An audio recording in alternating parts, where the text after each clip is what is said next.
This video is brought to you by Steamforged Games and their Epic Encounters series, and by Hit Point Press and their Big Bad Booklet series. Hello and welcome back to the Gallant Goblin. Today is a special one, and today was made possible by our Patreon backers. This is, no pun intended, an iconic mini, the Colossal Red Dragon from Wizards of the Coast that released way back in the Halcyon days of 2006, back when snakes were on planes, Justin Timberlake was bringing sexy back, and the top shows on TV were CSI, Grey's Anatomy, and Dancing with the Stars. I guess some things don't change. But D&D was deep into 3.5 edition, with 4th edition right there on the horizon. There was a different line of D&D miniatures by Wizards of the Coast, the Dungeons & Dragons miniatures game, and they were supplementing those with these special icons releases. The first was the gargantuan black dragon that we reviewed in a video you can see up here. This was the second one in that line and the only colossal figure they made, the Colossal Red Dragon.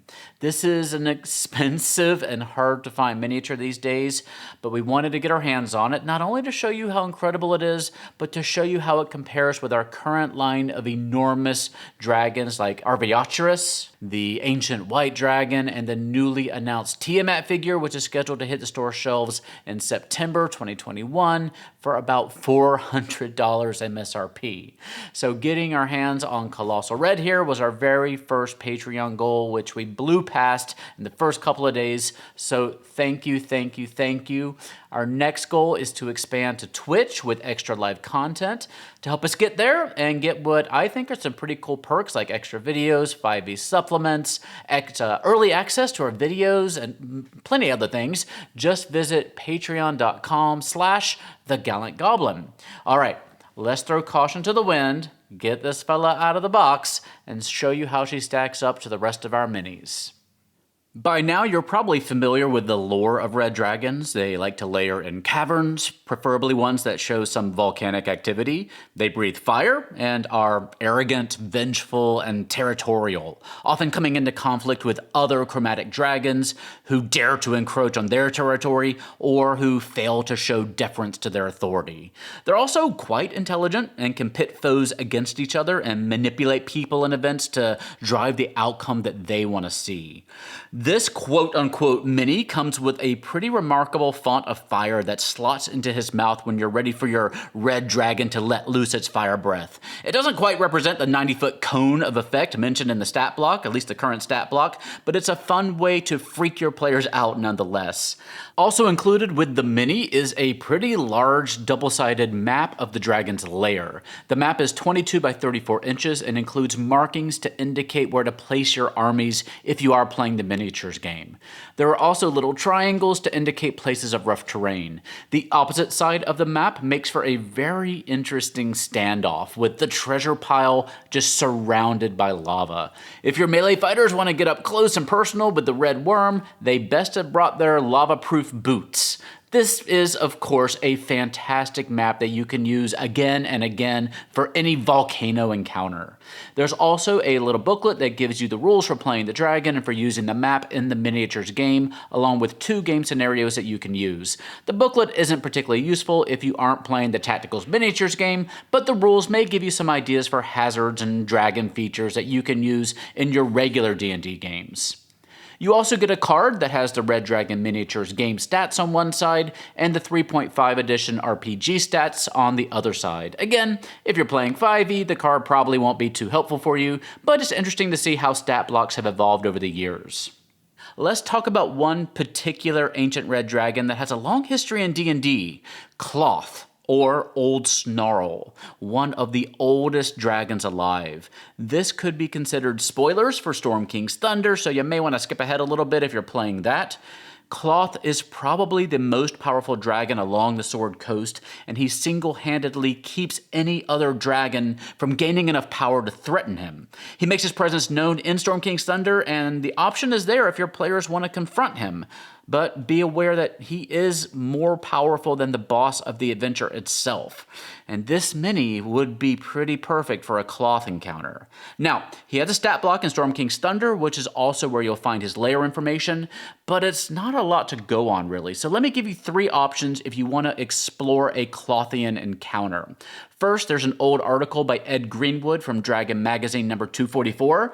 We're going to throw a link to that in the doohickey down below. It's chock full of lore and abilities, though not obviously for 5e, but definitely worth checking out. Next, there's a 5e supplement on DM's Guild by a very prolific author named Dave Coulson that offers quite a bit of additional information and lore about Klauth. I haven't read through it all yet myself, but it seems very promising. We'll link that up down below too. And your third option is from our sponsor, Steamforged Games. They have an epic encounter box all about red dragons. If you don't want to drop hundreds of dollars on this mini, the Lair of the Red Dragon epic encounter box will give you an impressive unpainted red dragon mini and some maps, and most importantly, a guidebook on how to run a red dragon encounter that lives up to the epic threat they represent. As a stat block as written in 5e is a little bit boring, dare I say.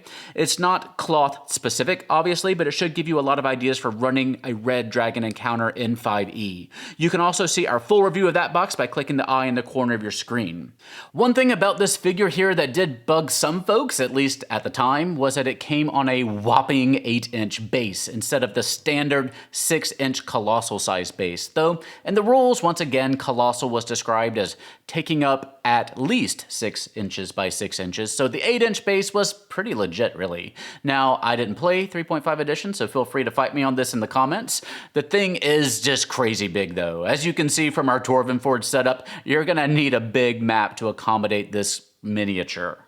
I'm really curious to hear what you all think about this guy in the comment section down below. How does he stack up against our new line of massive dragon minis from WizKids? We'll be using him in some of our comparison shots going forward, so when we finally get our hands on that unannounced ancient red dragon and the newly announced Tiamat mini, we'll show you how they stack up. If you did want this figure, he's going from between $600 to $800 on eBay right now, but I mean, shop around. And again, I'll use this chance to plug our sponsor for this video, Epic Encounters by Steamforged Games. I'm a huge fan of these boxes, which give you everything you need to run an adventure, including minis, maps, tokens, and the adventure book itself. Each release features a minion box and a boss box. For the Lair of the Red Dragon boss box, you get that awesome dragon mini, but even better in some ways is the booklet that comes along with it. It's not really a self-contained story, but a guidebook on how to roleplay a red dragon and how to run an encounter that's exciting, unexpected, and just cinematic, with loads of new abilities and strategies to give your players a fight they'll never forget. And the minion box that released alongside it, Shrine of the Kobold Queen, gives you 20 amazing kobold minis and a story to tell with them, all leading up to, you guessed it, a fight with a red dragon. And their next releases are Chambers of the Serpent Folk and Temple of the Snake God, which both look amazing. Check the sets out at your retailer of choice or over at steamforged.com. We also want to thank our longtime sponsor, Hit Point Press, and their Big Bad Booklet series, a monthly zine about boss monsters for 5th edition. Each one features a new boss and their minions and lairs and story to lead your gaming group through a memorable encounter each month. This month, come meet Captain Fulmini, a vampire who can harness the power of the high seas with an unquenchable thirst for revenge. Beware the ship with the blood-stained sails, landlubbers. It may be the last thing you ever see. Will you walk the plank, or can you knock Captain Fulmini's plans off course? Learn more and subscribe today at bigbads.com. And thank you for watching today. You made this video possible, and I certainly hope you enjoyed it. You'll be seeing more of this big boy in future videos, believe me. To vote on what we cover next, visit patreon.com/thegallantgoblin. You can also join our Discord server, which has been popping lately with people leveling up their own characters in our server. You can also find us on Twitter, Facebook, and Instagram. You can help us create more content by liking this video, subscribing to the channel, and supporting our sponsors and letting them know you heard about them from us. Again, thank you. And for now, though, stay safe, have fun, love each other, and I'll see you next time at the Gallant Goblin.